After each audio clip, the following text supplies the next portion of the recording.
Welcome to the Wild Wonder podcast. I am your host, Kristen Yorka, and today we will seek to democratize and demystify today's holistic wellness practices by speaking with today's leading practitioners. Before I announce today's very special guest, I'd like to make a small plug for Blast Off, a 12-week Reiki mentorship program by Amber Astronauta. Both our guests today and myself will be guest teachers as part of the program. And it closes this Friday. So if you're interested, please go to our website, wearewildwonder.com, or head over to amberastronauta.com. Now, without further ado, I'd like to introduce our very special guest, Alex Sayer, who is a Reiki practitioner, an aura painter, a mom, so many wonderful things. But today we are going to specifically speak about seeing auras. So if you've ever wondered what an aura is, or if humans are actually surrounded by all these magnificent unicorn colors, we're going to talk about that and much more. So welcome, Alex Sayer. Thank you, Kristen. Thanks for having me. Of course, thanks for being here. So you weren't always in the woo sphere. You started off all the way on the other end of the spectrum, am I correct? I did, yeah. So when we last chatted, you said you were from a pretty conservative family, and then you fell into yoga was your gateway drug into this whole stratosphere. Can you describe what made you go from very maybe analytical thinking to, okay, maybe I'll dip my toe in this? Yeah, so I grew up in a Catholic family. I went to Catholic school until 8th grade, all the way from kindergarten through 8th grade. And I have struggled with mental health for my whole life, since I was 14, which feels like my whole life, And I was having one really bad day, and we had just moved to the area, and I didn't really know that many people. And Bill came home from work, and I just needed to get out. And I was like, I'm going to a yoga class. I found this yoga studio. I'm going. And this was husband, very, correct? Yes, that's right. My kids were really young, and they were a handful, I had a toddler and a 1-year-old at the time. Oh, wow. So I found the center, which it has since been closed, but it was in Downingtown. And through going to yoga, I experienced bliss like I had never felt before.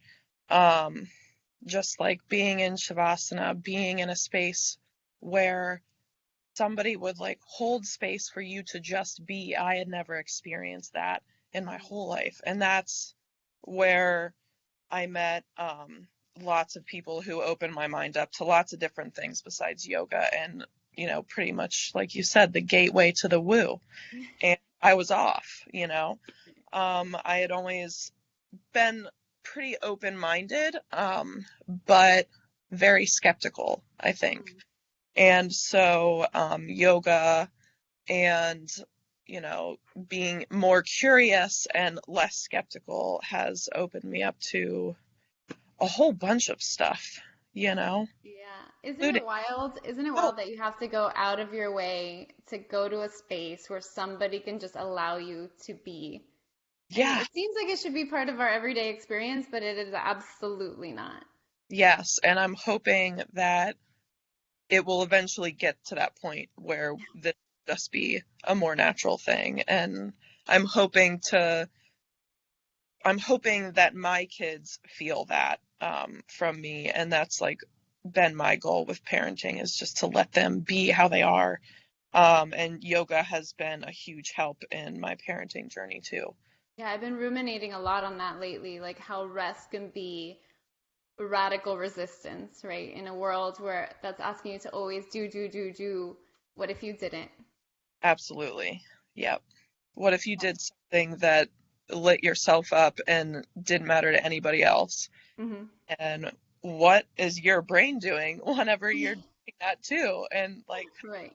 awareness, and man, I really have been programmed to think so many different ways, and so many negative, thoughts about resting and doing things just for the hell of it, Do something like yoga or some of these things that don't have that no one can see any direct benefit to something financial or even like academic gain. Don't you also receive some, maybe not pushback, but some questioning from the outside? Like, why are you doing this? Why now? What's the goal with this thing that you're doing? Yeah, and you get the pushback. I got it from my own brain.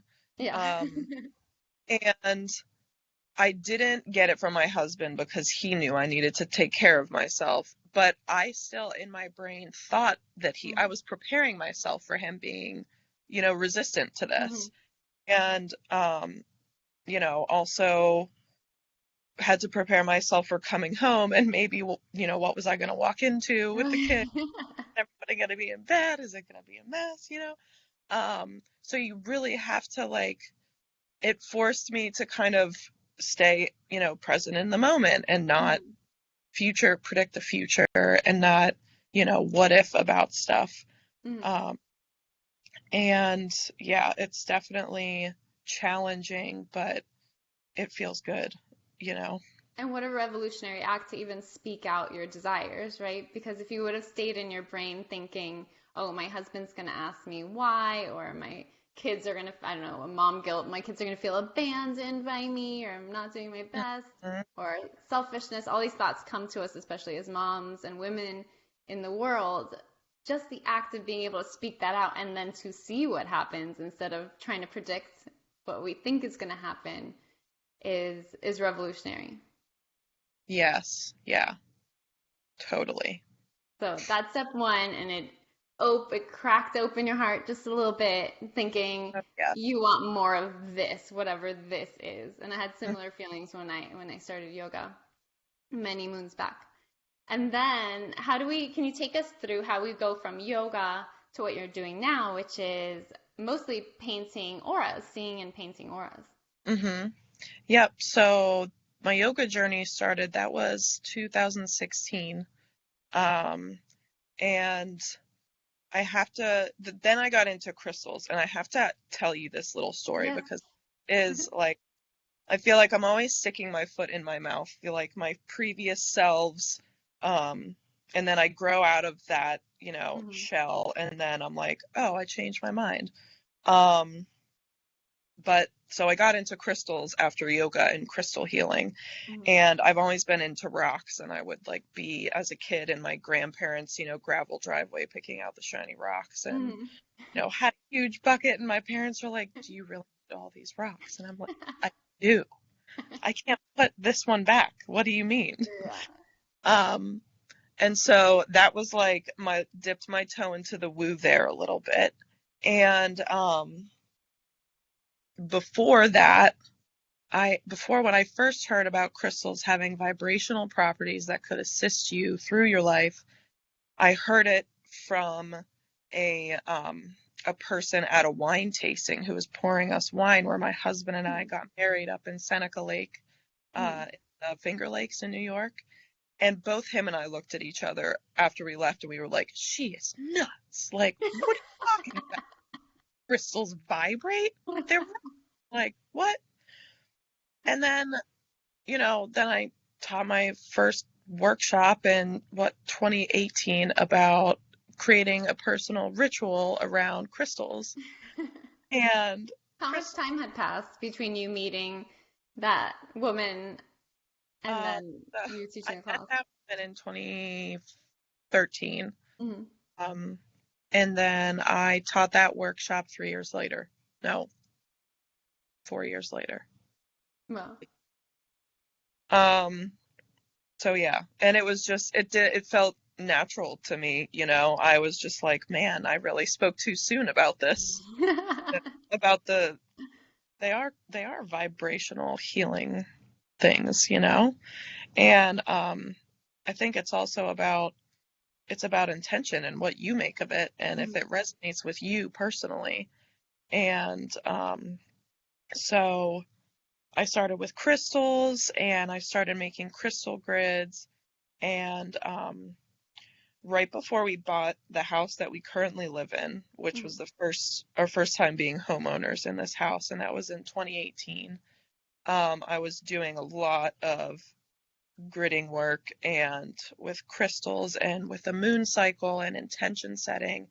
And every new moon and full moon, I would just be on my journaling and picking out crystals that went to correspond with my intentions, because I wanted to manifest us like a permanent house, a home that we could like put down roots and really feel like we could grow. And we got it. And I firmly believe that my intention setting with the crystals and all of that effort that I put into that helped us get there. That's amazing. Were you having direct, when you first started with crystals, were you having direct experience with them? Do you feel like you sat with them and you actually could feel the vibrations of the crystals? The first time I experimented with it, I found a rose quartz pendant at Michael's. And I was like, it said on the label, self-love, and I was really trying to call that in. So I bought that and I put it on a chain that I had from a necklace that my husband got me. And I just noticed when I would wear it, I would have a lot less intrusive thoughts about like negative self-talk. And when I did wear it, I felt a lot more calm and a lot more like centered in myself. So that piqued my curiosity. And I also had used an amber teething necklace with my son, and that's in the same realm. Even though amber isn't technically a crystal, it's still, still in that same realm. So that was also like, we didn't have to give him any pain meds after putting on this amber teething necklace. We didn't have to use Aura gel. Like, he was good to go, and it was amazing. Yeah. I'm like, great. I don't have to worry about giving him any medicine, which is awesome. And then I had, you meditate with the crystals and holding them, and I didn't feel a physical vibration like, a phone vibrating, but I did feel like certain intuitive thoughts just came to me about like, and how it was making me feel, and how the energy and connection and the colors, I mean, it's all color for me. Yeah. Would make me feel. And that's where I just kept getting curiouser and, nurturing that curiosity by trying things out, trying new. Because there's nothing like direct experience. I mean, people can listen to this and in tune certain things, but until you actually test it out, be a little witchy scientist, you'll never know if something works for you. I love that, a witchy scientist. That's the thing. So it's trial and error. Yeah. Just like some affirmations, when I started doing affirmations, I couldn't say, I feel confident. Like, that felt really cheesy to me, and I did not feel like I could open my heart up to that. So I started with, I am open to feeling confident. And I worked with that until eventually, I think it was around like 4 months later, I could say I am confident. And so it is trial and error, and you have to find what works for you, and trust yourself and trust your feelings. And absolutely. So I think when you've already experienced this, maybe these stones do hold vibration. It wasn't that much of a leap for you then to jump into maybe Reiki. Right? Yeah. Yeah. And I had heard about Reiki, and this was, I had my first Reiki 1 certification right before we moved into this house. And after we, everything was going with the house and we knew we were going to get it, because buying a house is so complicated, and you really can't, you can't count all your eggs before you have a basket, or whatever that saying is. So I found a practitioner that was offering Reiki 1, and it happens to be like 3 minutes away from this house where I'm like currently practicing Reiki, like taking clients right now. Like a Reiki vortex there or something. Yeah, totally. Definitely. Um, yeah, and I was just like, let's see what happens. And this was like nothing I ever experienced Reiki. And, saying that you have the power in your palms to heal others and yourself was like so radical, but I was so curious and so like really wanted this in my heart to like be true. And I also thought like if this is ancient years old, there has to be something Mm. to this. And so I went, and this was in the Midway Art Center in Coatesville where I took it, and this was before they like had a sign and stuff. So it was an old abandoned warehouse, and I just thought it was like the coolest, like creepiest building, and I was like, this is so like mysterious, and I'm walking up these steps, and um I had never met the practitioner before, never taken any classes there. I felt called to this Mm. Reiki. And the we had a goddess circle with some of the women from the yoga center in Downingtown where I practiced and had those first blissful moments. We had a goddess meeting, and turned out that a couple of the women in there that I met knew personally the Reiki practitioner. Oh. And I was like, oh, wow, well, that's really cool. And they're like, yeah, you're going to love Tabitha. Like, she's great. So it made me feel better because I kind of felt like I was going into it a little blindly. Mm. And it was still a little scary. Like, I still wasn't 100% sure. But I was curious enough to want to go through with it and do it. And I felt the energy whenever she was doing the Reiki blessing. And I felt it, I felt like blissful again. I felt kind of lightheaded,. But in like a fun way. Mm. I felt like anything was possible. And I was like, okay, there's definitely something to this Reiki. So then I took Reiki 2 the following, I think it was actually 6 months later, I took Reiki 2. And then I got my Reiki master teacher certification in quarantine in March of 2020. Wow. And it's in April 2020. And during this process, did you ever think like might be a profession, or this was strictly for your own personal spiritual growth? I was definitely attracted to it because I wanted to be able to bring more of this like open-minded, you can heal yourself and take care of yourself to other people. Mm-hmm. And I didn't really know how to do that. Okay. And it just wasn't in the budget to go do yoga teacher training for our family. Mm. Really wanted to. But I found this and I was like, wow, this is really neat and very accessible. Mm.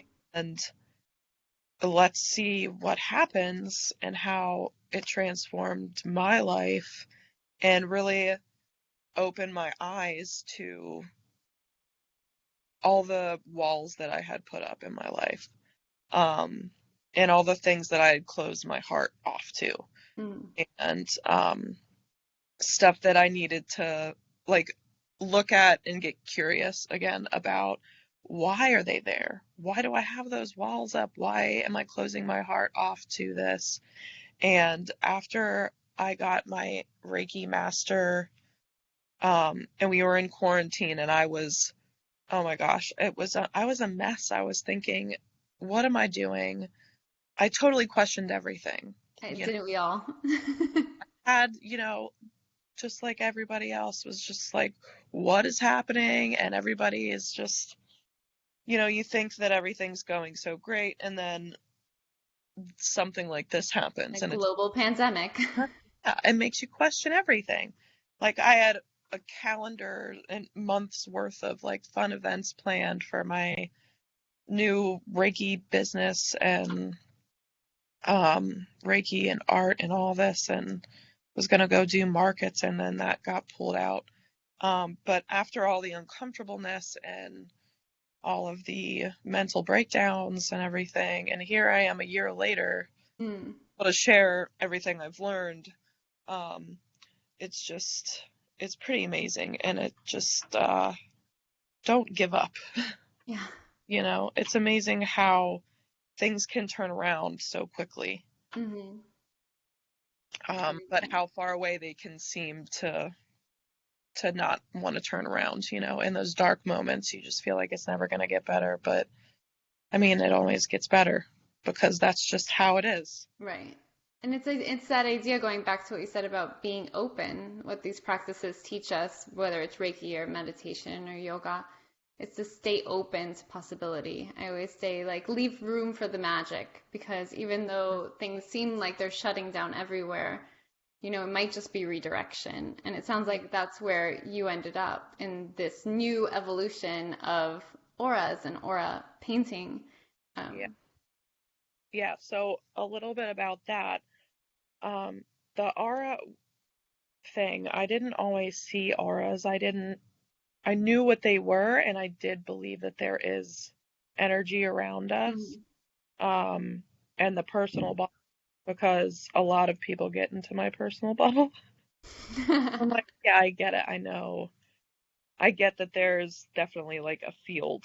So in our master training, we learned how to read auras online over Zoom, Mm. and I automatically saw them, and some of my other classmates didn't, but it seemed like in my experience that I had picked it up kind of easy, that it was kind of natural for me seeing this. Like I could soften my gaze, I could look and see, white on the surrounding people's bodies, and um, I got curious about that in like the winter time of 2020 and the beginning of 2021, because I got sick of just being afraid and playing small, and I was like, I still want to bring my healing, the Reiki Mhm. practice, and I still deeply wanted something that had to do with my creativity and my art. And so I just had this crazy idea. What if I painted auras? Could I look at something and could I render that on a piece of paper, and let's see what happens? So I started with plants, because anything that is of the earth, Mm. or basically anything, honestly, can have an aura. I mean, anything that has like life force.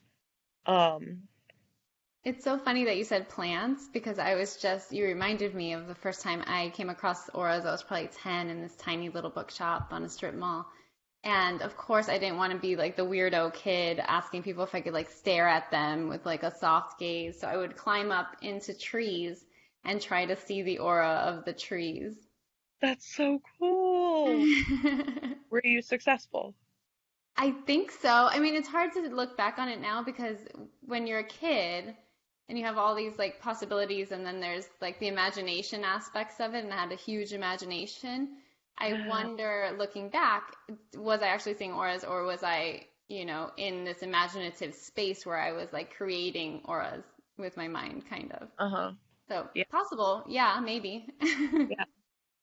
Yeah. I think that you were. I think that I've I've painted over 50 people's auras, and it really is about like trusting yourself and trusting what you see and trusting that the messages that come through are for, the highest good of the person. And if I'm going to see colors around people in order to tell them like their strengths, like their personal strengths and their qualities, like Mhm. that's a blessing for that person. Why I can't not do it. I can't say that, just write it off as my imagination, write it off as crazy, Mhm. or just like, go see my ophthalmologist and say, what the heck is going on? Like, Fix my Western eyes. medicine is not the solution here, for seeing auras, because they probably would say you're crazy and you need Right. to have eye surgery or something. Right. Right.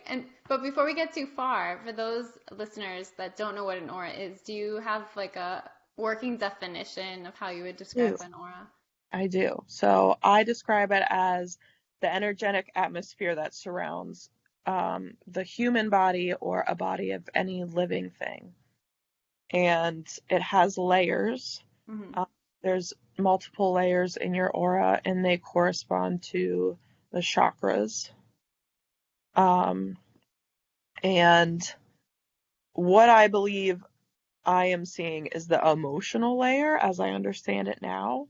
I'm still learning quite a bit because I really just started seeing them, and like any good witchy scientist, I need to keep doing some experiments and Right. um, before I can like say for sure.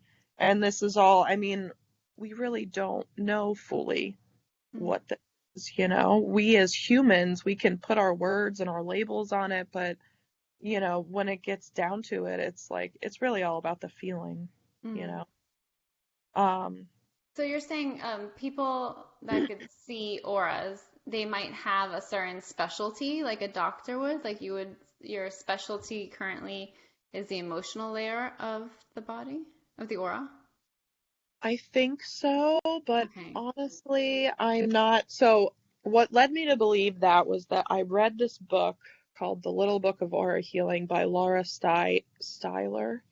And in this book, and I got this book because I had a client who said, I want to learn more about this. I want to learn Mhm. more about what are auras and like just tell me all the information. And I was like, well, crap, I don't know all the information. Like I need to get some books. So I got this book, you know, and I'm like reading through it, and it says the emotional layer looks like a watercolor painting. And I was like, holy shit, that's exactly what I'm doing. And I almost like cried. I was like, are you Oh, kidding? Like I have to like tell what it, validation? yes. I'm literally painting people's auras in watercolor and it says this.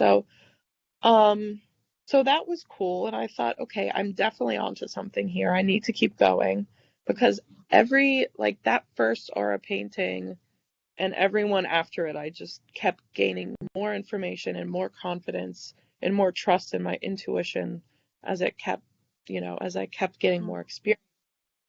And so when I read that, I thought, well, maybe that's why. And I've always been very highly sensitive to people's emotions Mm-hmm. and how they're feeling. And so it just made so much sense.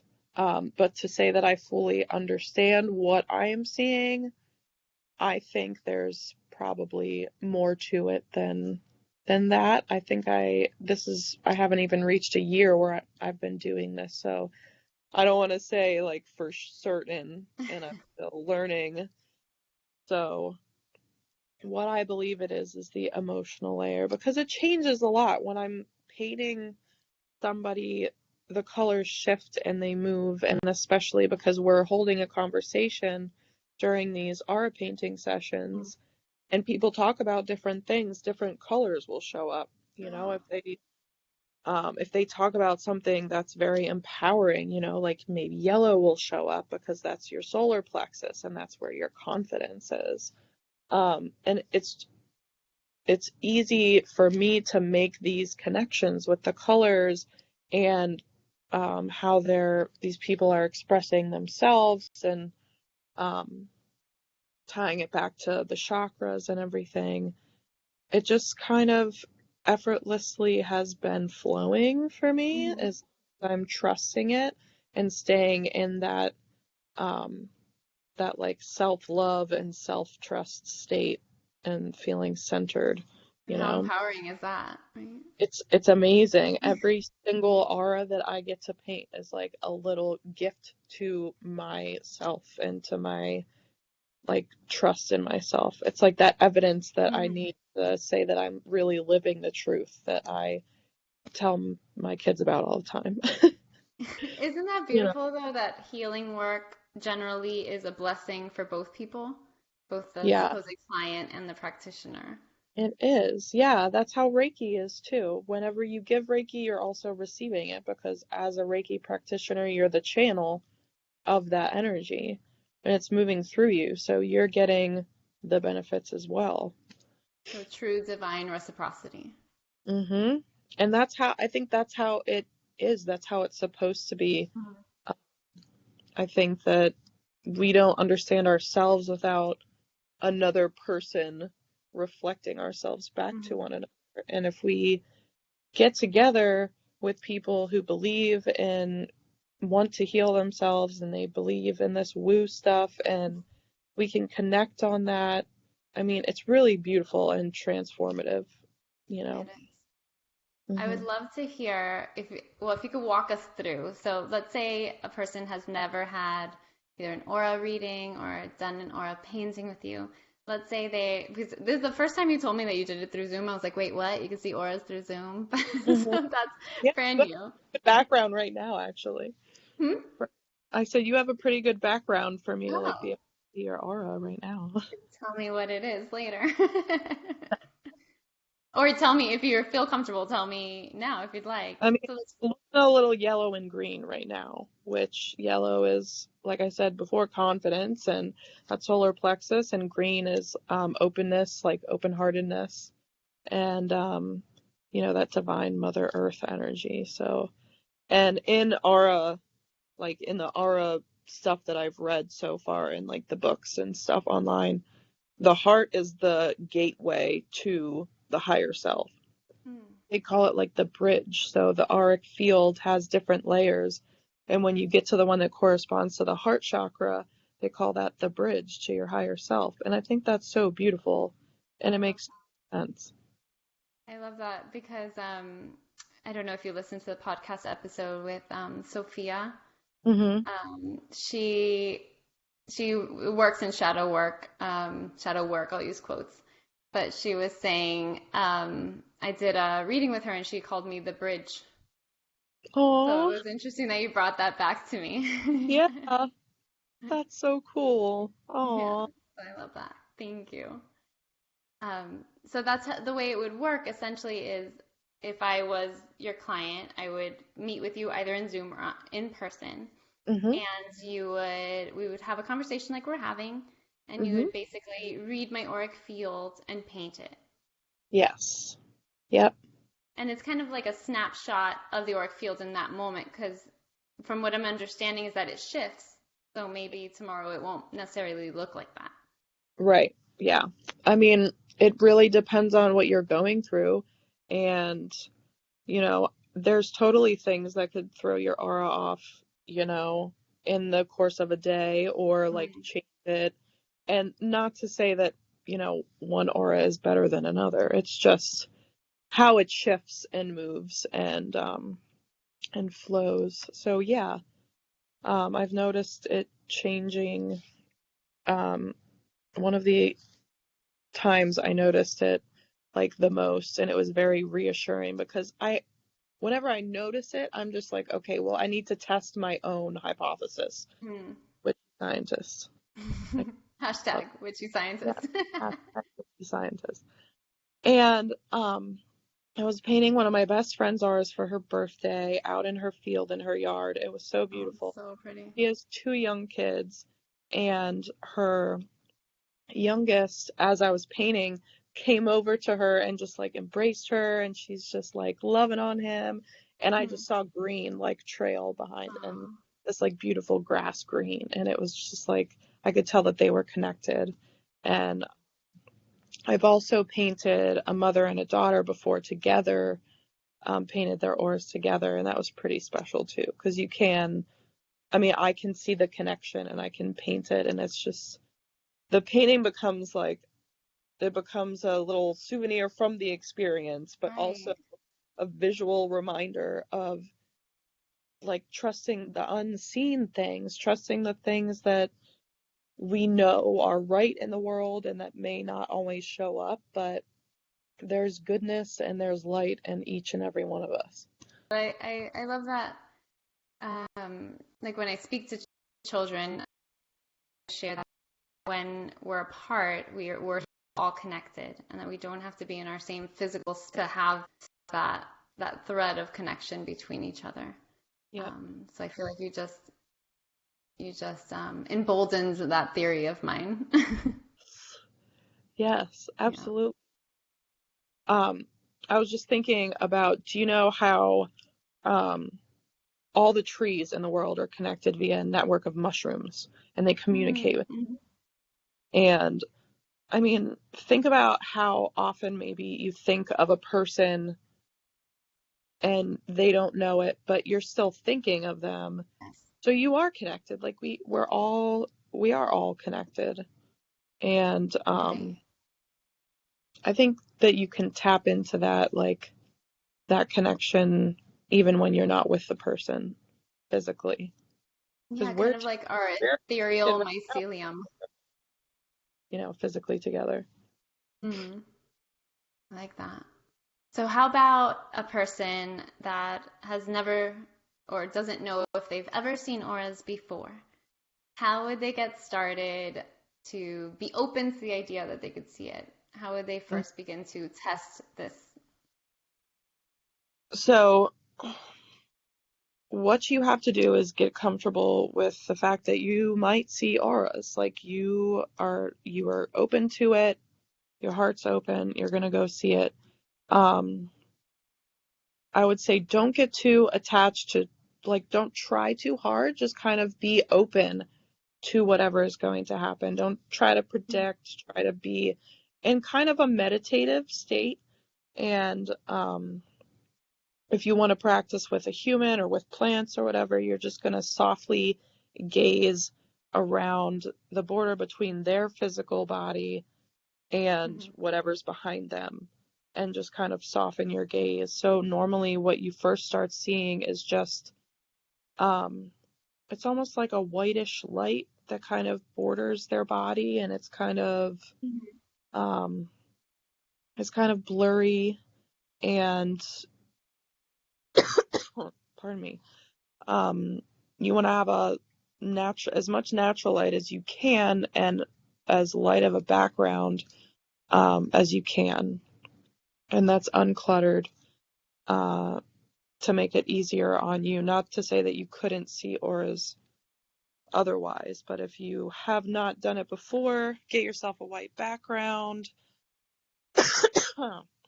and close to a window for some natural light, and just softly gaze at it and just be with it.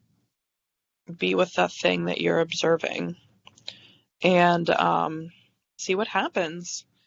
And take notes and come back to it. Don't try to push it, you know. How much time should you spend with it? Should you give yourself like a time limit so you don't get frustrated, or should you allow yourself a certain amount of time so you have the Uh, opportunity? I mean, that's really up to the individual person because the Yeah. time that it takes for me to get frustrated is going to be different than another True. person.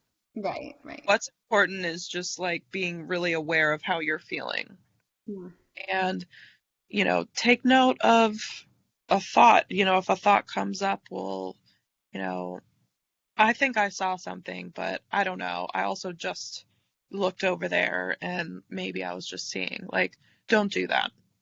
Right. Take, it's not going to hurt anybody.